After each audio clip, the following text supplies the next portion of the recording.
Hi అండి. అందరికీ నమస్కారం. Welcome to my channel. ఈ వీడియోలో ఉద్యోగులకు మరియు పెన్షనర్లకు సంబంధించినటువంటి ట్రెజరీ శాఖ ముఖ్యమైన సమాచారం విడుదల అండి. సో, అస్సలు మిస్ అవ్వద్దు అంటూ అప్డేట్ రావడం జరిగింది. సో, దీనికి సంబంధించిన పూర్తి వివరాలు ఈ వీడియోలో తెలుసుకుందాము. వీడియో అయితే ఎక్కడే గాని స్కిప్ చేయకుండా ఎండ్ వరకు చూసేయండి. అప్పుడే ఇన్ఫర్మేషన్ పూర్తిగా అర్థమవుతుంది. అలాగే వీడియో చూస్తున్న ప్రతి ఒక్కరు వీడియోకి లైక్ చేయండి ఫ్రెండ్స్. ఈ వీడియోని తోటి ఉద్యోగ, పెన్షన్ మిత్రులతో అయితే షేర్ చేయండి. కొత్తగా మన ఛానల్ చూస్తున్నవారు ఇంకా ఎవరైనా సబ్స్క్రైబ్ చేసుకోకపోతే వెంటనే మన ఛానల్ అయితే సబ్స్క్రైబ్ చేసుకోండి.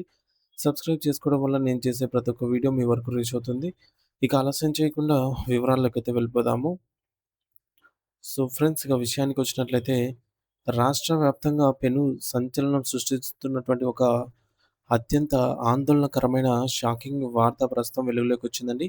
ప్రభుత్వ యంత్రాంగంలో కీలకమైనటువంటి ఖజానా శాఖ, ట్రెజరీ ఆఫీసులు జరుగుతున్నటువంటి భారీ అవినీతి అక్రమాలపై ఇప్పుడు రాష్ట్రమంతటా చర్చ జరుగుతోంది. ప్రభుత్వ ఉద్యోగులు, నిరంతరం విద్యాబుద్ధులు నేర్పే ఉపాధ్యాయులు, అలాగే దశాబ్దాల పాటు సేవ చేసి పదవీ విరమణ పొందినటువంటి పెన్షనర్లకు సంబంధించి గ్రామాల అభివృద్ధి కోసం శ్రమించే సర్పంచులు, చాలీచాలని జీతాలతో పనిచేసే కాంట్రాక్ట్ ఉద్యోగులు, ఇలా ప్రతి ఒక్కరిని ట్రెజరీ అధికారులు వేధిస్తూ ఉన్నారనే విషయం బయటపడింది.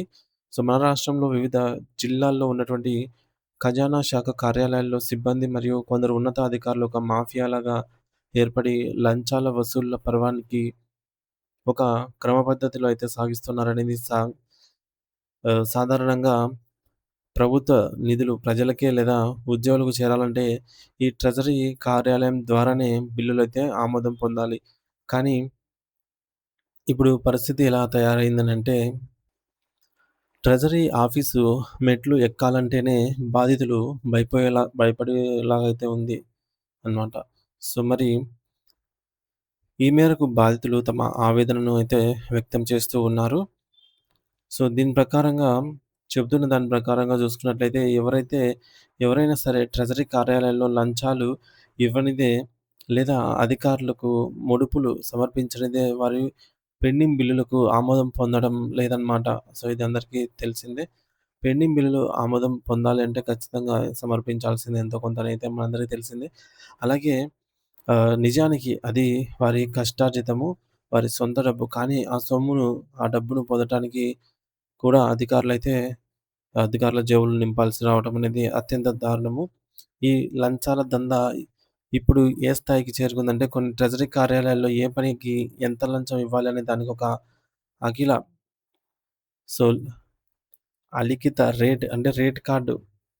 సో, ఏ పనికి ఎంత అని ఫిక్స్‌డ్ రేట్లు గూడా పెట్టేశారనమాట.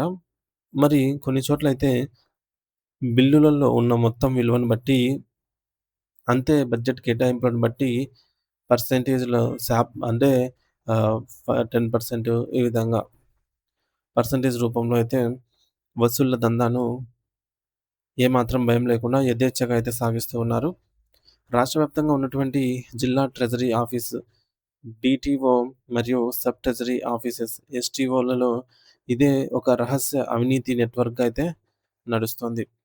మరి ముఖ్యంగా జీవితాంతం కష్టపడి తమ యవ్వనాన్ని ప్రభుత్వం కోసం ధారపోసినటువంటి రిటైర్డ్ అయిన వృద్ధ ఉద్యోగులకు పరిస్థితి అయితే వర్ణనాతీతంగా ఉంది.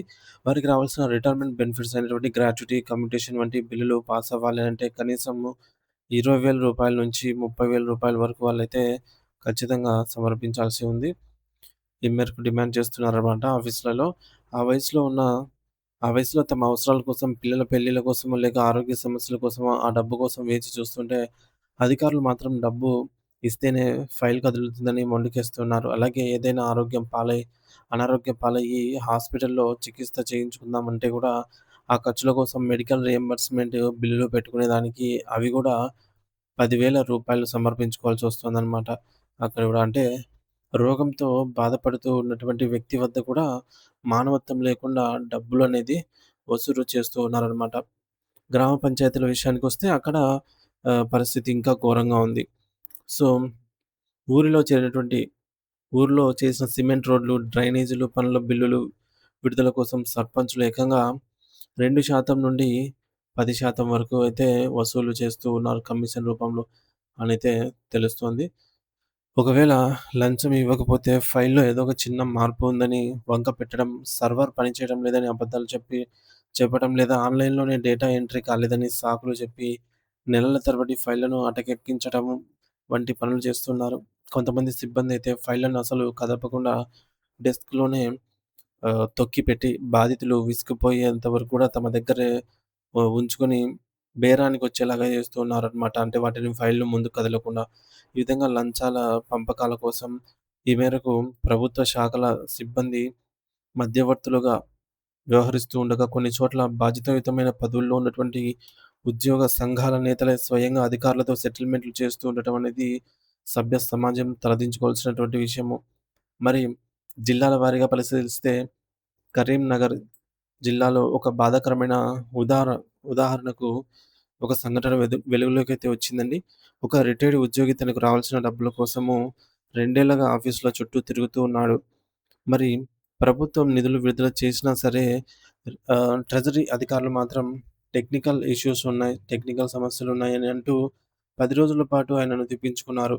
చివరికి ఒక సంఘం నేత 4% లంచం ముట్టజెప్పగానే మరుసటి రోజే ఆ టెక్నికల్ సమస్యలన్నీ గూడా మటుమాయం అయిపోయి వారం రోజుల్లోనే ఆయన అకౌంట్‌లోకి డబ్బులైతే వచ్చేసాయి.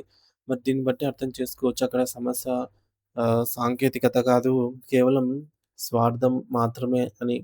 మరి నిజామాబాద్ జిల్లాలో కూడా అయితే మార్చి నెలలో ఆదాయ పన్ను ఐటీ వివరాలు సమర్పించే సమయంలో ప్రతి ఉద్యోగి నుండి గూడా ఒక రూ. 500 చొప్పున వసూలు చేస్తూ ఉన్నారనే ఆరోపణలున్నాయి. అలాగే మెదక్, సిద్దిపేట, సంగారెడ్డి జిల్లా అలాగే ఇక్కడ ఈ జిల్లాల్లో మెడికల్ బిల్లుల కోసము 10% ఖచ్చితంగా వెచ్చించాల్సిందే అంటే ఇవ్వాల్సిందే అని నిబంధన పెట్టేశారట.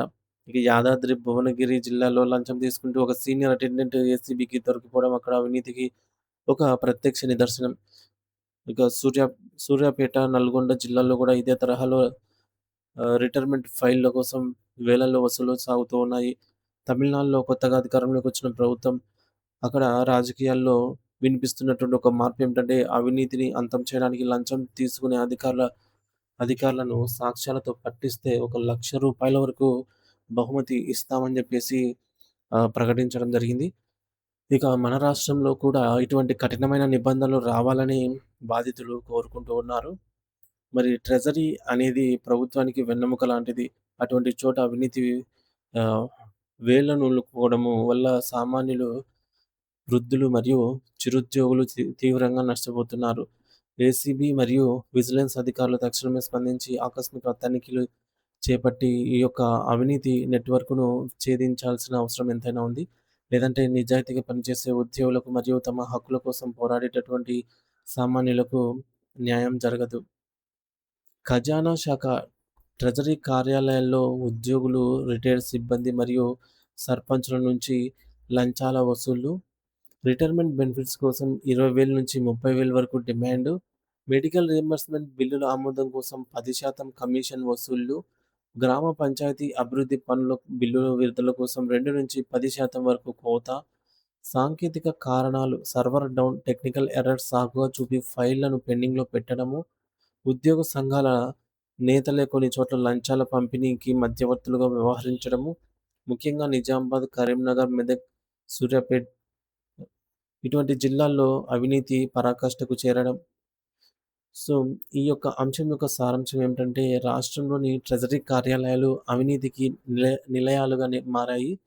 లంచం ఇవ్వనిదే ఏ ఒక్క బిల్లు కూడా ముందుకు కదలటం లేదు. దీనివల్ల వృద్ధ పెన్షనర్లు, సామాన్య ఉద్యోగులు తీవ్ర మానసిక ఆందోళనకు మరియు ఆర్థిక నష్టానికి గురవుతున్నారు. ప్రభుత్వ నిధులు తమ సొంత ఆస్తి అన్నట్లుగా కొందరు అధికారులు ప్రవర్తిస్తూ పర్సెంటేజీల రూపంలో కమిషన్‌లనైతే దండుకుంటున్నారు. మరి ఈ వ్యవస్థలో సమూల మార్పులు రావాలని ఏసీబీ అధికారులు కఠిన చర్యలు తీసుకోవాలని బాధితులు ముక్త కంఠంతో అయితే కోరుతూ ఉన్నారు.